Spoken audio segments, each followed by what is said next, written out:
Tell us about how you see the U.S.-China relations today, and where do you think it may be going? But the first question is perhaps, why did America pick on China? Tell us. No, I don't think the Americans pick on China. Oh, they don't? They have a good reason. And the reason is quite transparent, quite consistent. But what you read is, of course, that you see a rising power which are challenging their position. And this rising power has a system which is so different, and ideologically and culturally so different. And not only different, it's something they don't like, being authoritarian, dictatorial, oppressive society. If they rise to challenge us and become the dominant force in the world, that would be the end of the Western civilization or whatever. That's on the surface, right? They cannot have a peer competitor, as Sullivan said, that has a completely different ideology, and an ideology we don't accept, we don't welcome. So they have to do everything they can to slow down its development, possibly keep them in their place so that we can maintain the status quo and the present world order as guided by the U.S. No? I think you don't need me to tell you what the U.S. position is. On the table. I can tell you a little bit how the Chinese sees this, which you possibly can read it or see the spokesman from the Ministry of Foreign Affairs that keep articulate their position as the U.S. is trying to suppress our development. The U.S. is the aggressor, want to retain their hegemony and dominant position in the world and exploit other people, including the Chinese. That's the position you can hear from the academics, think tank people, and including officials' positions. In China? In China. I give you my personal view of this underneath these two positions on the table. I think the Americans sees the situation as dangerous and it's defensive, not aggressive. America has to protect their dominant position, not because they want to exploit others, because they don't see their relationship with other people are exploitative.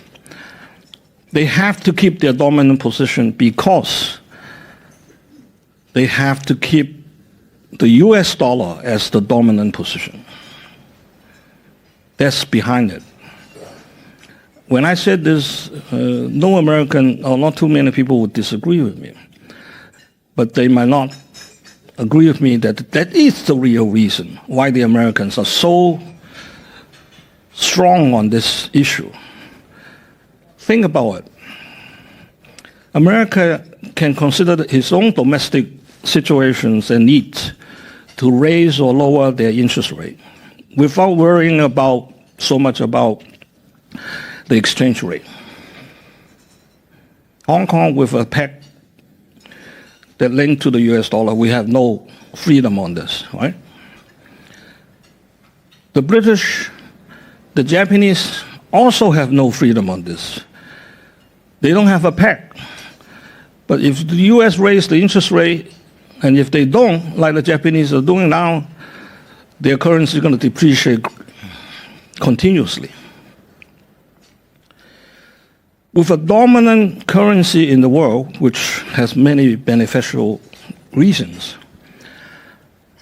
US enjoy a freedom which no other country enjoy. And that's important to them.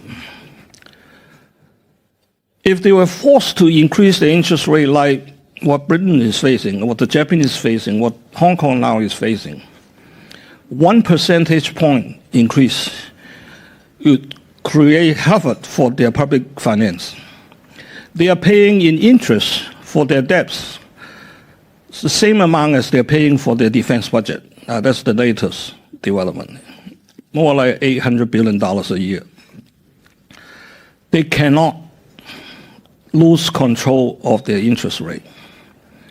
Now, if they lose the dominant position of the US dollar, meaning they have to adjust their interest rate, not just consider their own domestic situation, but as to also consider the world situation, that would be the end of the US dominance.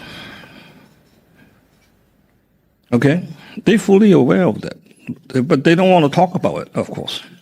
I don't agree a lot of Chinese who are saying that the US dollar's position allowed them to reap a lot of profit. That's not true. Soros may use this to make money, but not the US government. The US government wants this to remain in their control.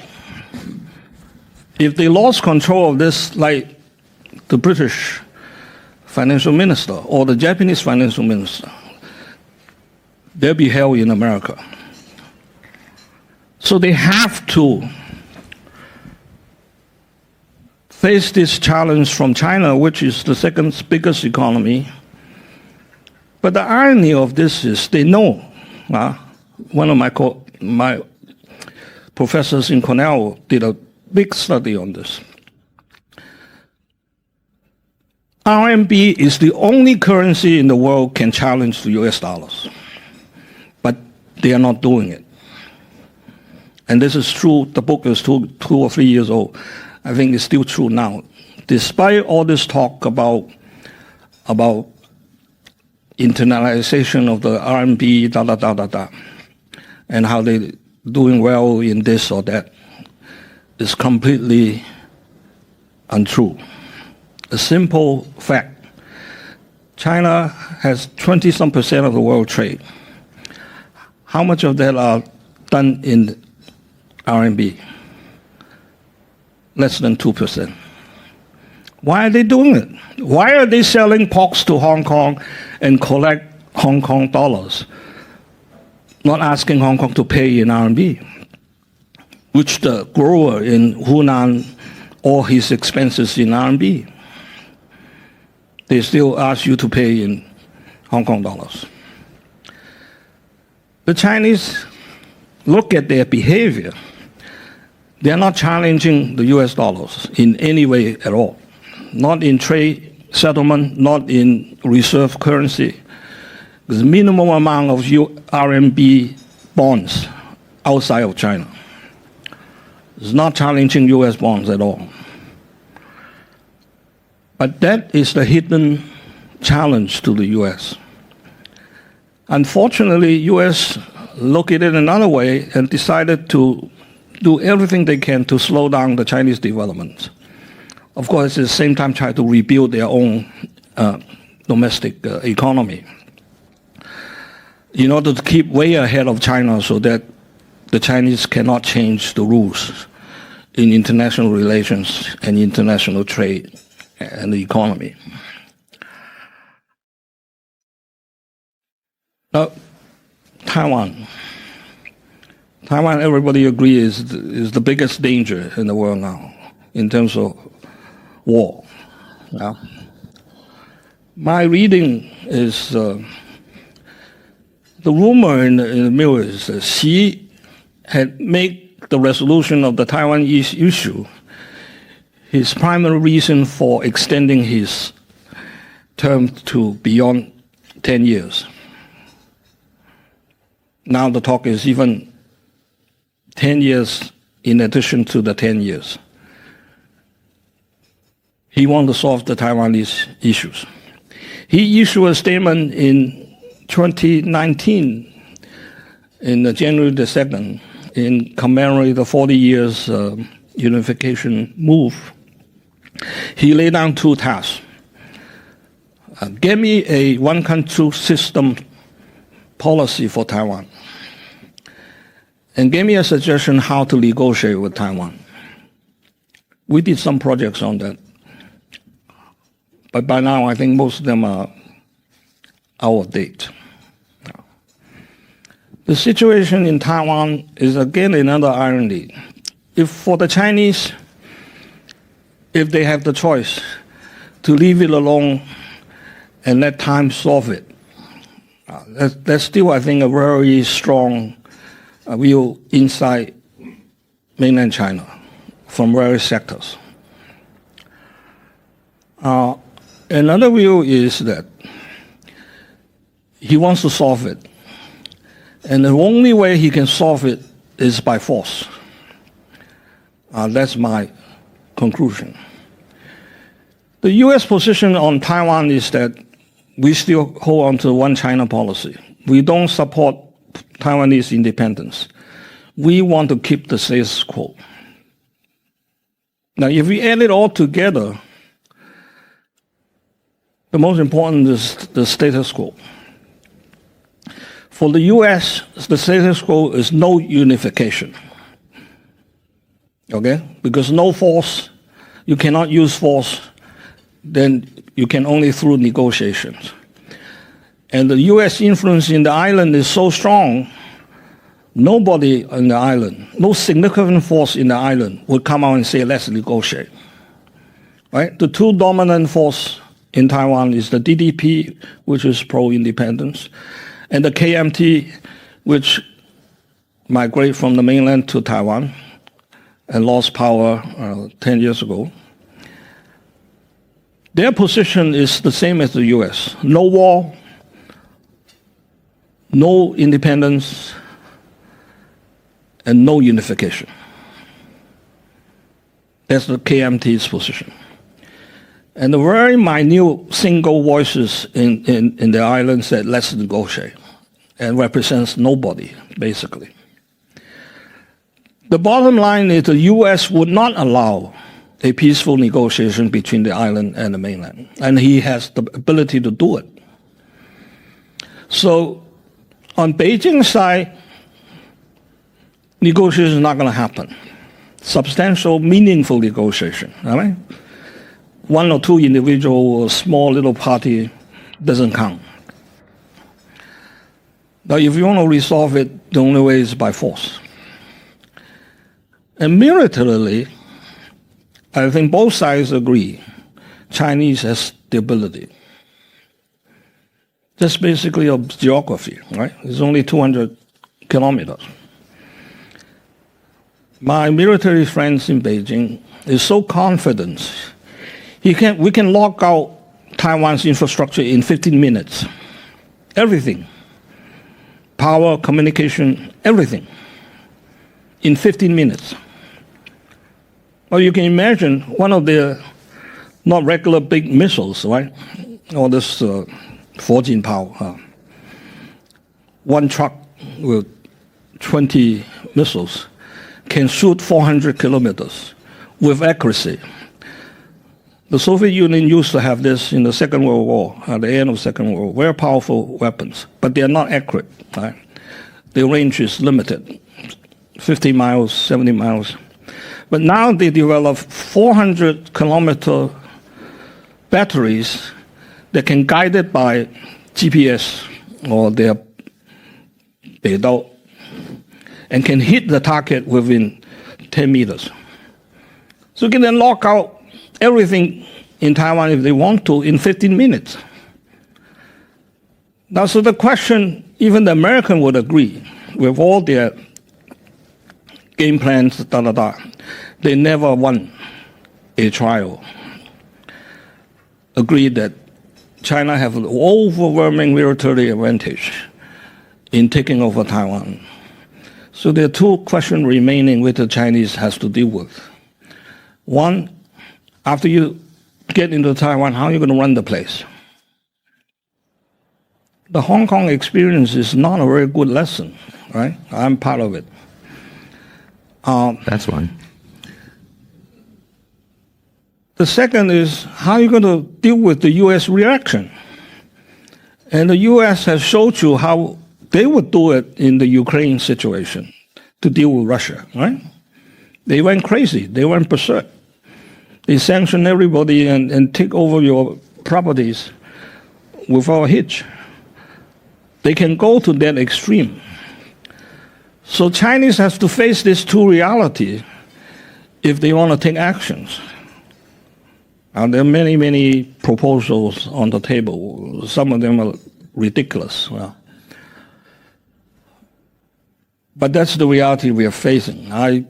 My reading is she is determined to solve it in the next 5 years, if not 10. I don't think it will extend beyond the next 5 years. So the U.S. reading that the most likely time to happen, they said, is from this year to 2027, which is a reasonable calculation, I think.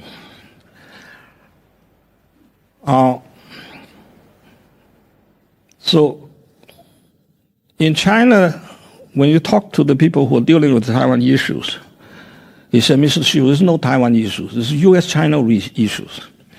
In their eyes, the Taiwan issues is always American issues. How to deal with Americans on Taiwan. Zhu Rongji said that to me 20 years ago. Everybody says the same word. But now my suggestion to them, or my reading to them, is to solve the Taiwan issues is the way to solve the U.S.-China problem, not the other way around. Because the old thinking is that you were doing good with the U.S., you convince them to let Taiwan go, and then Taiwan issues resolved. Because Taiwan without U.S. backing, they will capitulate. That's the old line of thinking. But now with the U.S.-China relation the way it is, there's no hope to convince the U.S. to let Taiwan go, right? Andrew Layton, a few of the U.S. think tank people, Nathan, come out to say, spoke well, for us before. If the Chinese can agree to the U.S., Japanese, and U.S. South Korea alliance and let it stay, we might be willing to let Taiwan go. But Say it again. Say it again. Yeah, that's, Repeat it, please. If the Chinese would not disrupt the alliance between U.S., Japan, and U.S. and South Korea, meaning their geopolitical position in the Asian Pacific, in that area, with the exception of Taiwan, can stay, then the U.S. should consider allowing Taiwan to be unified with the mainland, which I think is a really small minority in the American establishment. So this is not going to happen. As Ronnie said, John Fontaine was in Hong Kong and only wanted us to have a chat with him. And they bring Professor Wang, Xiao Guang together. Private meeting of 5 people. And after the function here, and we walk over, he said, John, tell me, hey, I get your view. There's 2 views. One, Mr. Xu, you think the situation will change by force. Professor Wang thinks there's no need to take any action because Taiwan will not go away and time is on our side. The time is on the Chinese side because Chinese will get stronger and stronger and stronger until American will recognize, the Taiwanese will recognize there's no game. Surrender. That is still a very strong view inside mainland China, okay? My view, I cannot, it's definitely a minority, but my feeling is that that's closer to what she is thinking than Professor Wang's kind of leaning. So we are facing with a situation which affects Hong Kong directly. I told them so. It's affecting Hong Kong now, and it will affect Hong Kong when it happened, and it will affect Hong Kong after it happened. I tell you, one of my junior staff in the CPU resigned. He said, these are Taiwanese who've been in Hong Kong for a long time, young guys, families in the banking business. He said, Hong Kong government's former think tank. My family wants me to move back to Taiwan to take over the business. So thanks for the opportunity. I met him again 2 months ago. He's back in Hong Kong. My colleague asked him, why are you back? He said, Taiwan is very tense. Now they try to mobilize civilians to have military training because the latest approach is to train Taiwanese guerrillas. After the PLA comes, they'll fight in the mountain, right? So they ask you voluntarily to have military trainings. So his parents told him, go back to Hong Kong. Don't say, you're still young, and you'll be qualified to be drafted if they want you. That's how tense it is in Taiwan. And including yesterday, Xi Jinping visited the Joint Command and said that you have to 100% prepare for war from now. I think it shakes up the Taiwanese stock market today, right away. So I don't like war, okay? Watch the Netflix, No War in the Western Front. The German production is terrible. War is terrible, senseless. But war do happen. It do happen. And the decision to make war is not as rational as we like it to be. It's a mixture of different elements. And it just happened. And millions of people lost their life. That's unfortunately the human race's problem. I'll stop here and then we can talk. Okay. First of all, I don't always agree with Mr. Xu. And as you can tell, when John Thornton was here, I invited 3 friends to interact with him privately, just 5 of us. And they represent very different views, right? Xu Jinping on one side and Professor Wang on the other side. And they are both friends of mine. They are both teachers of mine. I learn from both, and then I make my own decisions. So what do you think, how do you think it may happen if war were to proceed on the Taiwan Strait? And what do you think the U.S. reaction will be? Well, Biden, when asked this question, and several times he said, yes, we would, in a sense, intervene. Right? And the State Department immediately come out to clarify that he didn't mean it.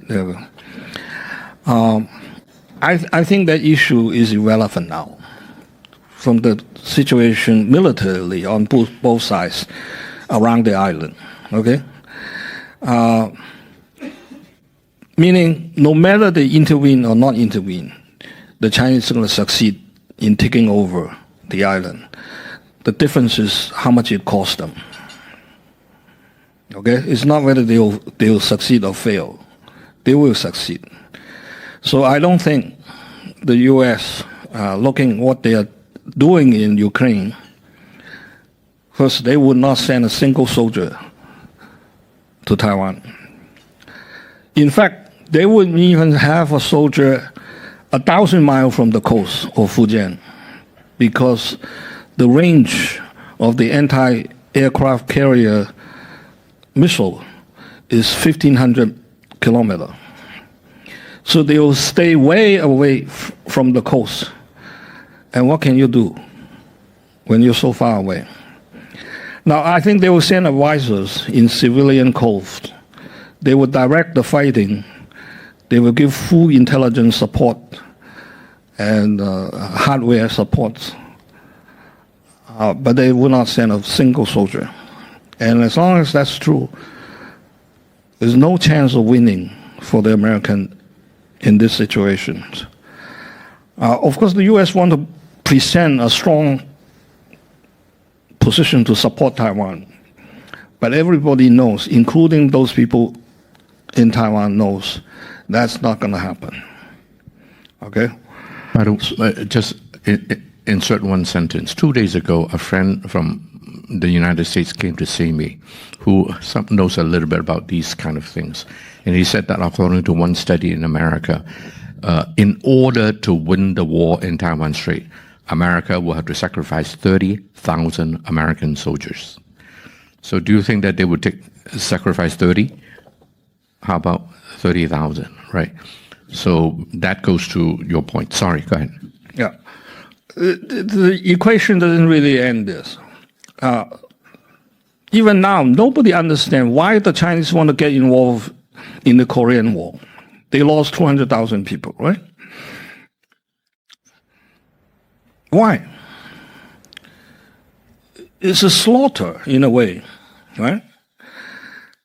But the Chinese said we won because we prevented the American to go beyond the 38th and keep the status quo.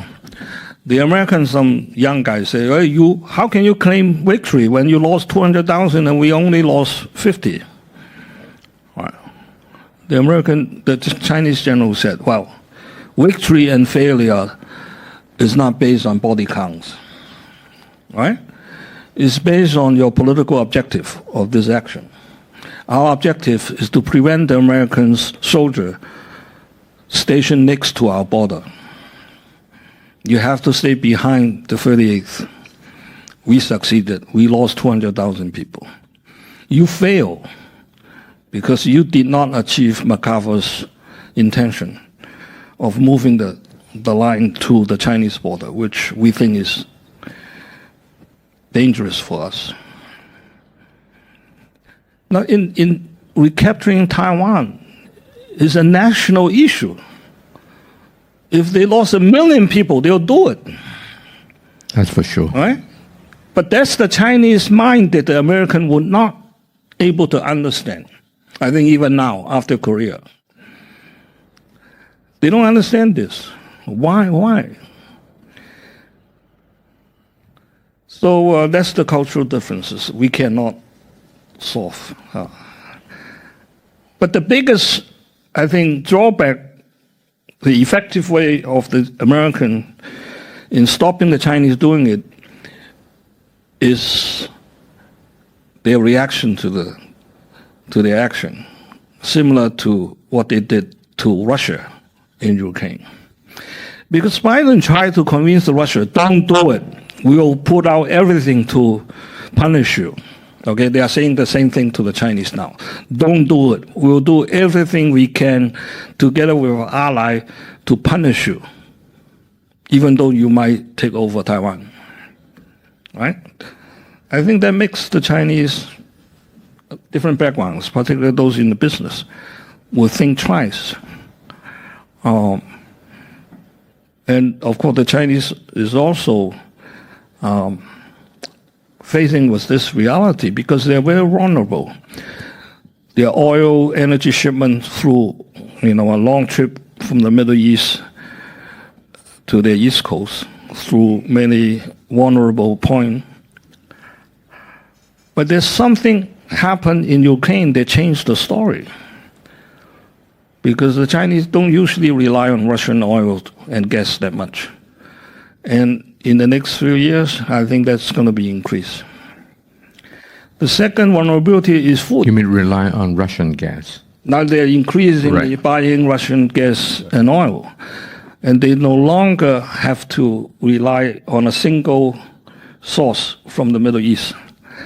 The second vulnerability is food, which Russia also has. I think the Americans didn't realize what they did in Ukraine had changed the whole picture so much. The Chinese suddenly find themselves are not so vulnerable on these two fronts, which they are very much concerned because they try to build their outlet through Burma to the Indian Ocean, right? They try to build the outlet through Pakistan to the Middle East so that to dilute the single point through Singapore where most of their energy comes through. So the picture is changing, and it's changing for good for the Chinese. But the Chinese would not do it just because they are militarily able to, or because they have solved these two problems. I think they do it because to keep the status quo is cost them more and more in terms of political capital and economic benefits. Imagine a small country like Lithuania can mess around with your Taiwan issue, and you have to send your ambassador to try to convince them, don't do it. Don't send your politicians to Taiwan. Well, if I don't go, what are you going to give me? Right? That's the day-to-day deal you have to make. Or why did the German chancellor went to Beijing a few days ago? Well, they signed a big contract with Airbus, despite all these big talks, right? And they cost them more and more in terms of economic and political capital. And everyone's seeing there's a game to play. I can play with Taiwan, and then the Chinese in Beijing will give me some goodies. Not to say the Americans are playing with their own games. The other danger in America is because they are not a one unified political power. Pelosi can go to Taiwan because purely on her own political considerations. Biden tried to convince him not to go, but he can do it. And end up the Taiwanese has to pay for it because the Chinese military have break all protocol in the past, which is some common understanding between the two. It's not a treaty, not an agreement. Now they can send their ships around Taiwan Islands only miles from the coast. So Taiwan, in fact, has become indefensible. You can have a plane, not a plane that's flying over your head, but you have a warship only 20 miles from your coast. How are you going to defend Taiwan? That's the reality that the Taiwanese has to face and the American has to face. And I think increasingly they will send planes and ships fooling around the island and create a reality which no defense force can hold Taiwan for more than a few hours. And that's the reality both sides. But so that is not the issue. That I think both sides agree. But how are you going to deal with running Taiwan, and how are you going to deal with the U.S. reactions? That's the only two remaining drawback for the Chinese. And I think they can solve it, believe me, they can solve it. Or they think they can solve it, okay? And when it actually happens, it might be different. But when you start doing it, you think you have solved this two problem already. But I think she is determined to solve this problem for other than the reason I just gave. There's other people with I don't agree that he wants to create his own legacy. Deng Xiaoping has a legacy of having Hong Kong return and Macau return to China. That's Deng Xiaoping's big legacy. Now you're the president of China now. If you want to leave behind something, Taiwan is the big apple. I don't buy that. I don't think she thinks in that manner. I mean, this is for personal glory that you do take actions ruthlessly just because of your own considerations. I'm with you. But the national issue that we have to have a unified China in order for China to become a strong country. Now, his biggest goal, right, is to rejuvenate the Chinese nation by 2049, the second 100 years. And he said it clearly in the speech that Taiwan has to unify as part of that objective. Quite clear. I mean, he said it actually several years ago, and a lot of people, when I said there's a timetable, well, no timetable, Mr. Xu, no timetable. Then they don't realize, well, yes, no timetable, but there's a time limit. 2049 is a limit. This is clearly, he said it. It has to be resolved, otherwise we cannot achieve this goal. Now, when you have a limit, you're going to have a timetable, right? But we won't tell you that is 2027 or is 2035 or whatever. Well, I think that's enough. To have a time limit is enough answer for my reading of the situation. Well, let me tell you something. Mr. Xu has other plans on how to resolve the post-takeover scenario, but I'll leave it to him whether he wants to say it or not. I doubt if he will. But anyway, you have just blown my theory out of the water. I always say that I don't worry about the I don't worry about Beijing. Beijing is rational. Beijing is calculating, and Beijing, if it has a strong leader in power, then he can control his own domestic situation such that it doesn't get out of hand. That which worries me has always been the United States because of the plurality of the political system. And, Nancy Pelosi can do this, the next lady or next guy can do that, and then they are, for own self-political gains or whatever, they don't give a damn about national long-term good. And so I worry about the United States more than I worry about China. What you're telling me now is that I should worry about China as well. That Xi Jinping may have a time limit, which then eventually will force a time schedule. It's inevitable, right? If you have a limit, you have to eventually come up with some plan. So you are suggesting that, can I understand it this way, that China is buying time. China is preparing everything they can. And by the way, personal view, if you want to go to war, of course, today's war is no longer just bang, bang, you're dead, right? Cyber is also war. Currency is war. There are many aspects to war nowadays. But let's just focus on the bang, bang. The thing that you have to do, besides preparing your military and associated necessities such as food and energy, is to prepare your own people, prepare the hearts of your own people. And to me, a lot of people are saying, hey, China is now 铁板一块. It is all unified. Everybody is Xi's man. Oh, I didn't know that Republican will give a cabinet post to a Democrat. I didn't know that. Last time I heard about it was Abraham Lincoln did it. But anyway, so of course they want to have a unified front. But a unified front in a stronger way is necessary in case of problems such as a war. And so a lot of the things that Xi Jinping is doing domestically, I think we should analyze it not just from a, say, economic perspective, financial perspective, also from a national, bigger agenda perspective, including the Taiwan issue. So if Taiwan, if in the mind of Xi Jinping, let me say one more thing. Whether Xi Jinping at one point has taking back Taiwan as his primary objective or not, I don't know.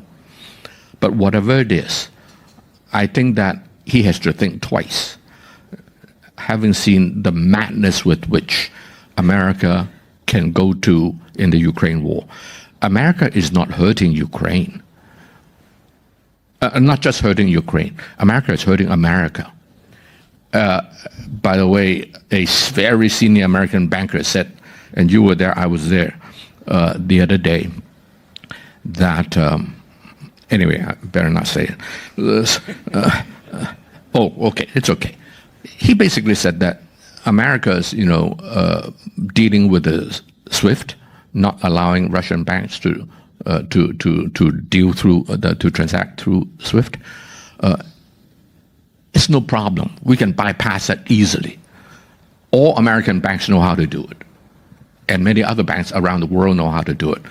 Out of 7 banks, only 1 you really cannot deal with. All 6 are okay. So in other words, America is getting nothing for doing something that has long-term consequences. will the world trust you anymore? America is hurting itself. It is forcing a parallel system from SWIFT. It's forcing other, at least in trade and investment, using non-US dollar.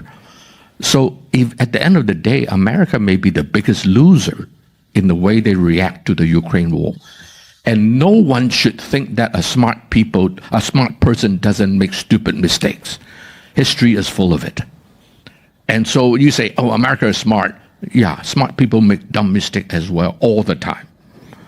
And so what you're telling me about is the Taiwan Strait situation is far more sensitive than what I like to think. What is your primary worry? Your worry is on the Beijing side or on the Washington, D.C. side? I don't worry about both sides. Oh. So what do you worry about? What you said about America is true, right? For example, the imminent danger after today's election and the results are in favor of what's going to happen. The Taiwan Policy Act. They're going to pass it, at least in one house, if not both houses. Biden tried to lobby to tone down the substance of the act. But even if it's toned down, I don't think the Chinese like it. Now the Americans try to tell the Chinese, don't worry about it. This is just a congregational action. The key is still in the administration. But Biden is not going to veto this, okay? Politically, he cannot do it. The Chinese side are now saying, I think, behind closed door, we are considering at least to recall our ambassador to the U.S. And because the basis of our diplomatic relations is gone by this. You are blatantly interfering in our internal affair and violating your promise that you accept Taiwan is part of China, which they still say, but they are considering to cut tie with the U.S. diplomatically. That's what's saying behind the scene. But they definitely consider if they're going to pass that law and Biden signed it into, what are we going to do? That is the biggest excuse for them to attack Taiwan immediately. And the world would say, hey, U.S., you did it yourself. Just like Pelosi visiting Taiwan. I sent a warship 25 miles from Taipei. Who complained? Nobody complained. Because you, U.S., did it to yourself. You, Taiwanese, do it to us by inviting this person to Taipei. I told them there will be many chances like this in the future for the Chinese have a reason to take action. And the world, not completely, but by and large, will say, none of my business. That's the U.S. situation they have to face. But they cannot control it, right? Because of domestic political situation. Chinese has no domestic political resistance on this. I'm telling you. If they do it tomorrow, the whole country will rise up to support Xi, with the exception of the business sector, but they will keep shut up. Because sure. Their store will be stoned by the mob if they come up and say, hey, don't do it. Or say, see, you are wrong to do it. It's so overwhelming support on this issue. What you are afraid is that she will use this populist sentiment to cover some other problems. But I don't think that he would do it. He would just do it because he needs to do it. And the situations allow him to do it. So I don't worry about both sides. I mean, this is going to happen. And I think the end result is good in the sense if this issue is resolved, it will be basic change to the U.S.-China relations. And back to the original argument I have about the US dollars, because what the US did in Ukraine against Russia is the biggest move to destroy the US dollar's credibility in the world. Not because the Chinese are challenging it. Correct. They have forced every country from Right. Saudi Arabia to China to Russia and everybody India. to get away from the US dollars. I mean, you as an investor, I'm sure you're worrying about how the US dollar would collapse. Sooner or later, it will collapse. The US dollar is rising high now because they raise interest rate and other people are reluctant to do it. So all the money are flowing back to the US. But this is short term. This is illusionary in a way. Everybody knows the US dollar is going to collapse, but they don't know when, and they probably don't know how. But it's simply unsustainable for what the US did for the last 20 years. Now it comes to inflation, right? And they have to do it by raising interest rate and creating this situation.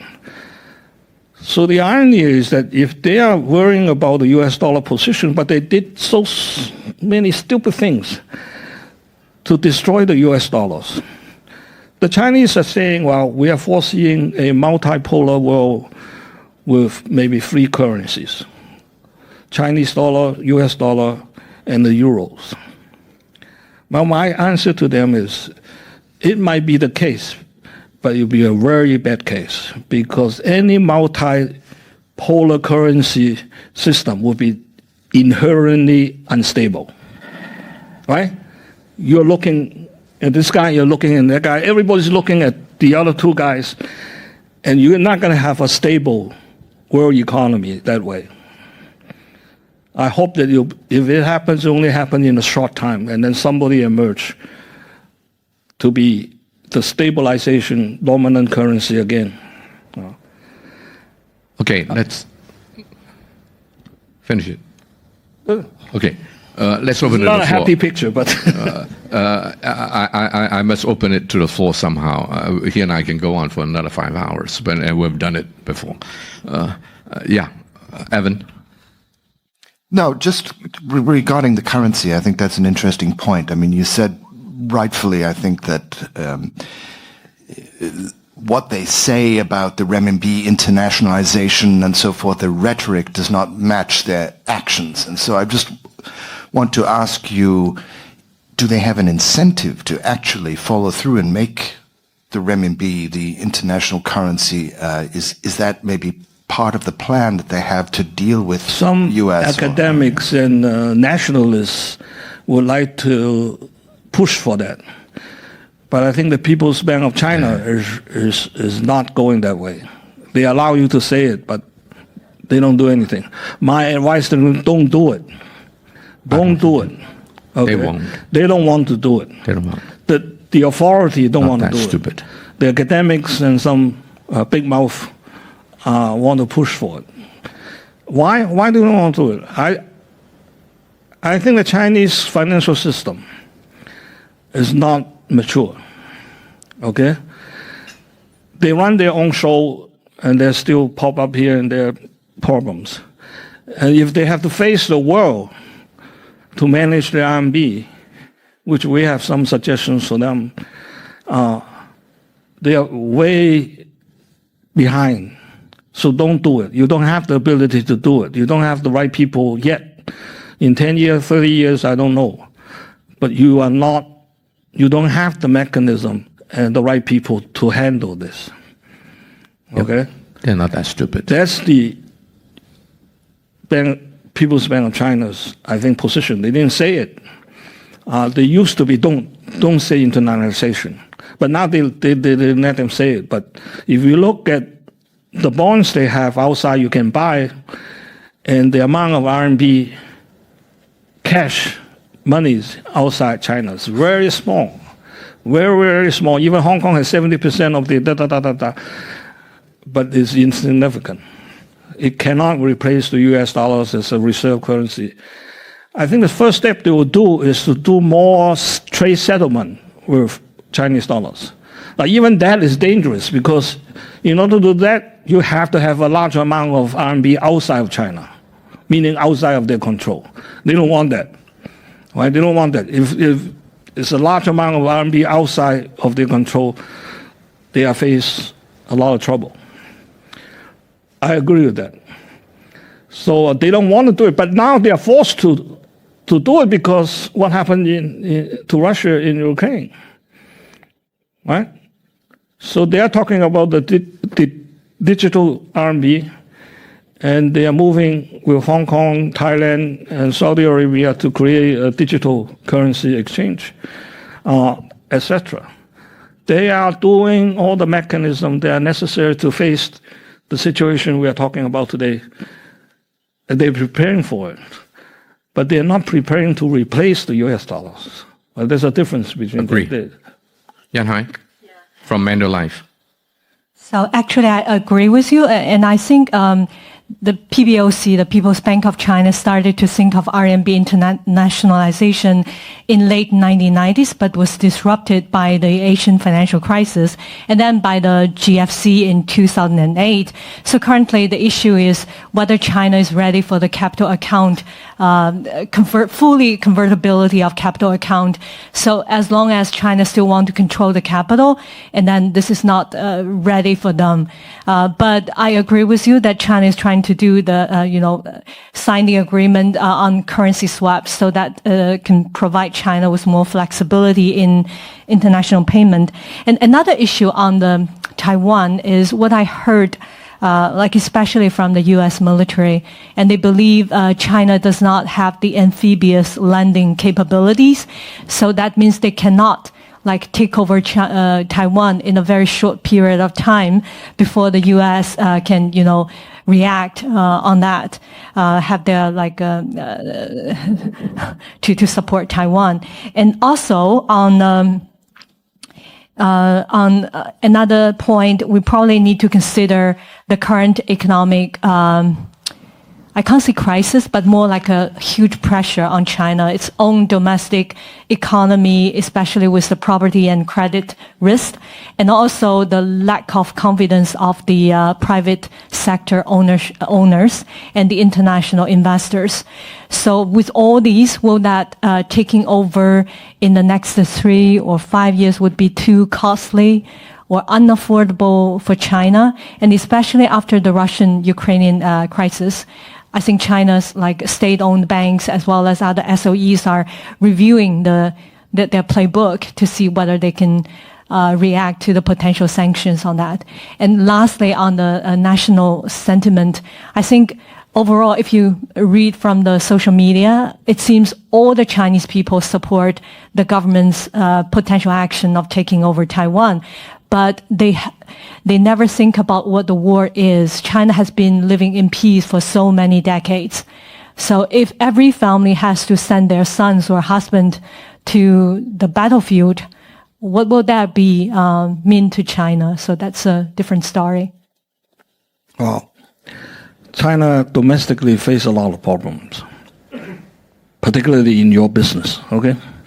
But you are not exactly in their business because you're not in residential properties, but many other problems. But this is two sides to this logic. Politicians are known to use war to resolve problems they cannot resolve, right? The whole focus is shift to somewhere else.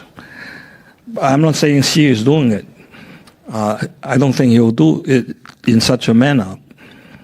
But domestic problem would not deter China to taking action in Taiwan because that's a paramount national issue.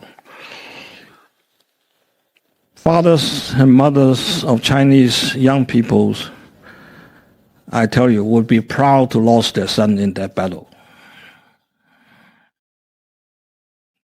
Don't take my word for it. Think about it. Another thing from the American general is that when I wake up in Washington in the morning, Taiwan is over. No fighting. No need to fight. No need to land 300,000 troops in the islands in the first 3 days. Yes, China does not have this landing capability. But imagine fishing boats, cargo ships, 10 miles from the island coast, suddenly emerge with soldiers everywhere. It can be done.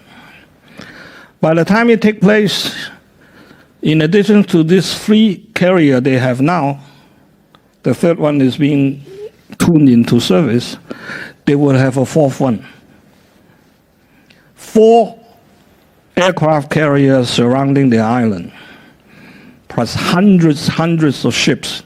The Chinese Navy now is bigger than the US Navy, worldwide. Number of ships. Okay? Yeah, Number of ships. Okay? So don't talk about militarily. They cannot do it. It's a non-issue. In Taiwan, my friends in Taiwan tell me, sure, don't worry. The minute it happened, all soldiers will run away. Taiwan soldiers. All soldiers will run away, they disappear. Because nobody wants to fight. They know they can't fight the Chinese. A general, a retired general but in one of my Chinese. meetings, What are you talking about? okay, in Hong Kong, he said, sure, don't worry. The U.S. sold us equipments. Most of them are low ends, okay? The high ends, they don't deliver to Taiwan. They kept it in Okinawa or California. If you want to use it, you tell me, I'll bring it to you. You pay for it, but it's in Okinawa. And Because key, you cannot if you use it have unless I said so. But you'll pay for it. Same in Europe. Okay, the U.S. does not trust the Taiwanese because if you surrender, all the high-end equipment will be in the communist hands, right? So they don't want to sell you high-end stuff. The Taiwanese know it. We are paying a protection money for us. We have to pay it. But this guns, this ships, this airplanes is useless in facing the communists. The general knows it. The soldier knows it. Nobody wants to join the army. Okay? They cannot recruit enough people. How are you going to fight? There's no fight. The issue is not fighting. The issue is simply how do you run Taiwan after you get it? How do you face the crazy Americans who will do everything in order to keep their face in front of the world that we try to protect Taiwan, and we will protect Taiwan to the utmost of it so that you can trust me tomorrow. That's the single biggest worry of U.S. If we lose Taiwan, we will lose credibility all over the world. We're no longer a protector of world. That is the biggest cause, not Taiwan. Okay?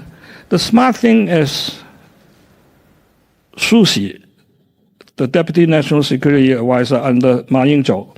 He said the smartest way for both sides is to have the Chinese and Americans sit down and talk about this and solve this. This is the rational way.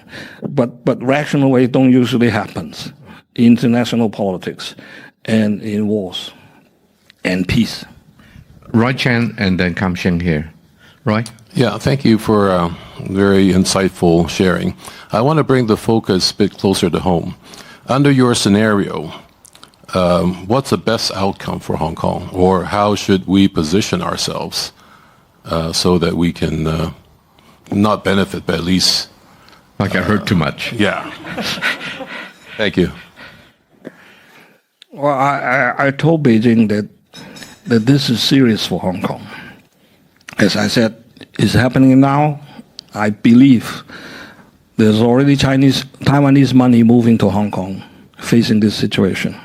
Of course, they can move to the U.S., to Canada, Australia, Singapore, and some of them will move part of their assets to Hong Kong as a way to deal with it. But not to say my old colleague who are moving back to Hong Kong in face of the situation. What are we doing? We're doing nothing. When it happened, now one crazy Taiwanese pro-independence said, oh, we're going to shoot a missile to Hong Kong. You don't do it, we'll shoot a missile to Hong Kong, right? He can say it, but I don't think he has the chance to do it because it'll happen in 2 minutes. He's still in his bed.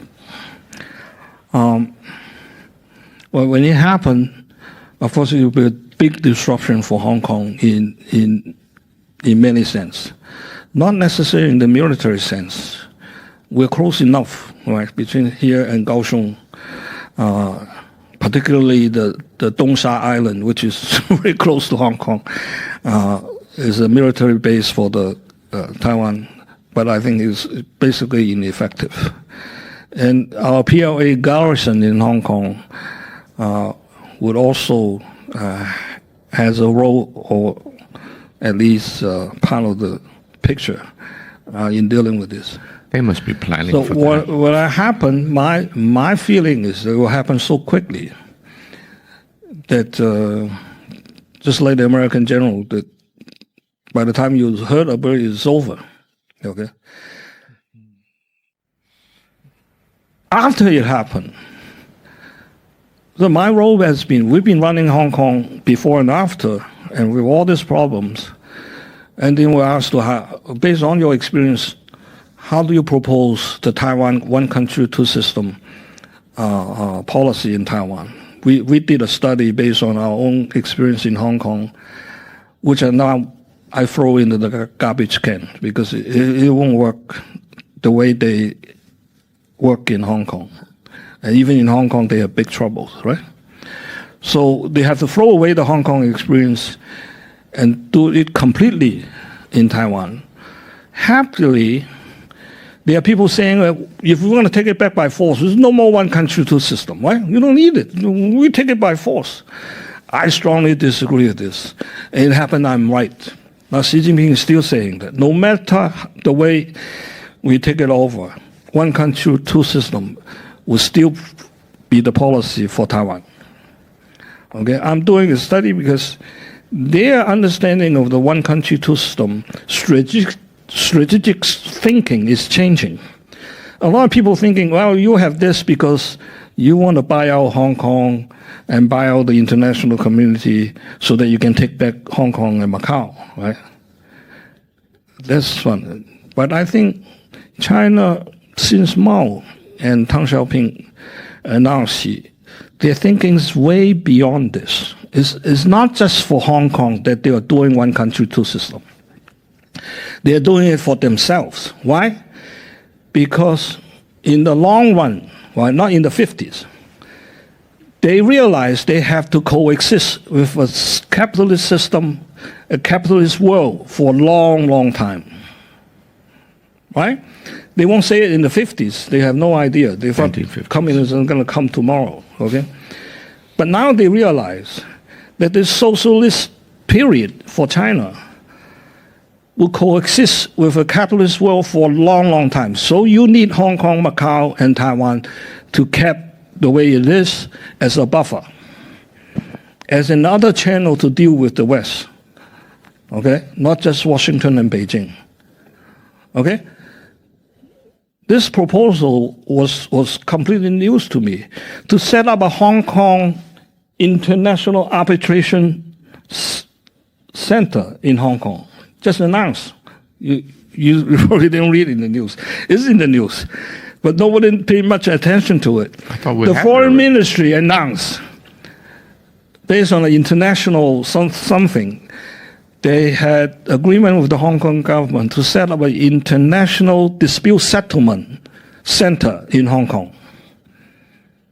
Okay? No, nothing about it. I had never heard of this, but it's announced. That reflects their thinking. Now, we have to coexist with America and most of the world, which are still capitalistic, right? What's the use of making Taiwan, Hong Kong, and Macau just like Guangzhou and Shanghai? It's useless to us. This is another big trouble.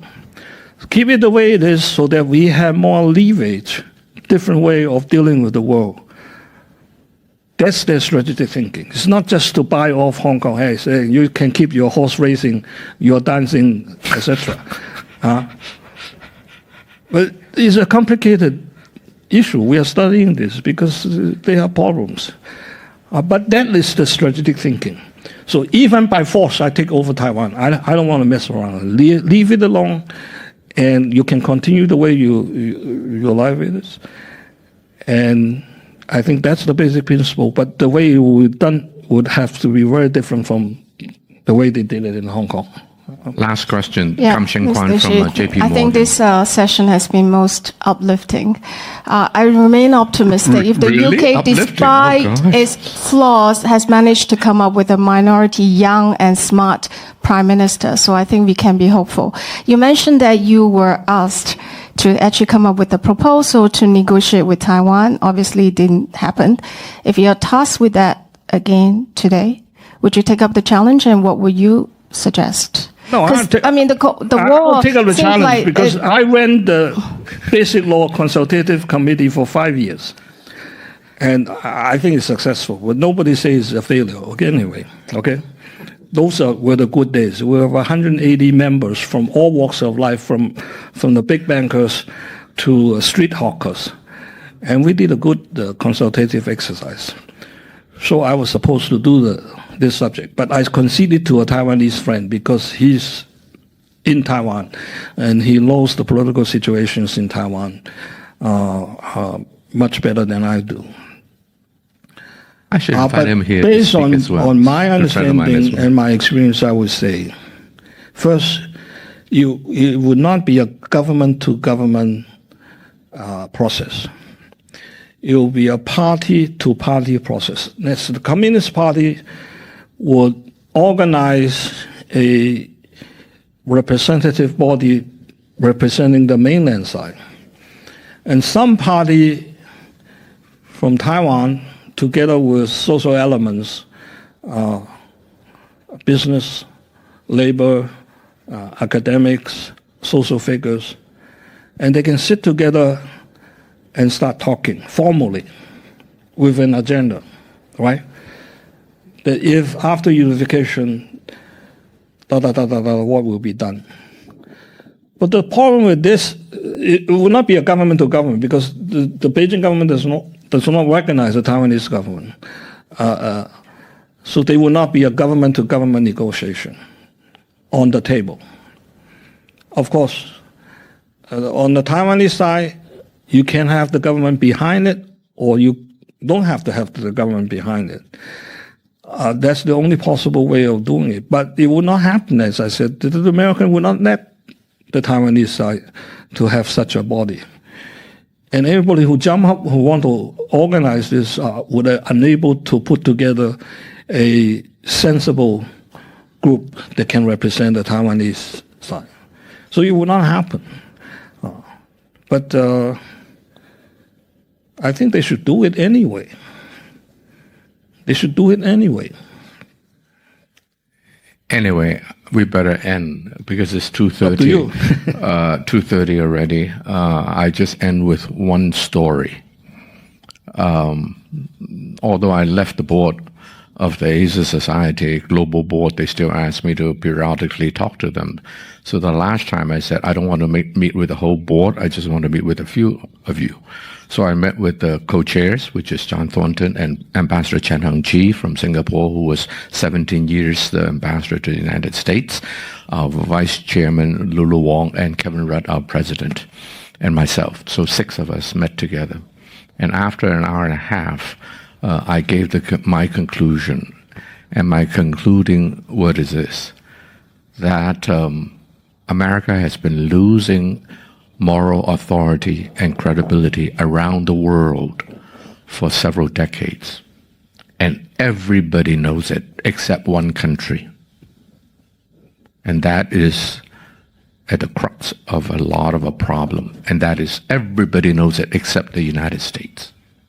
And they're behaving as if they are totally oblivious to this fact which everybody else in the world knows.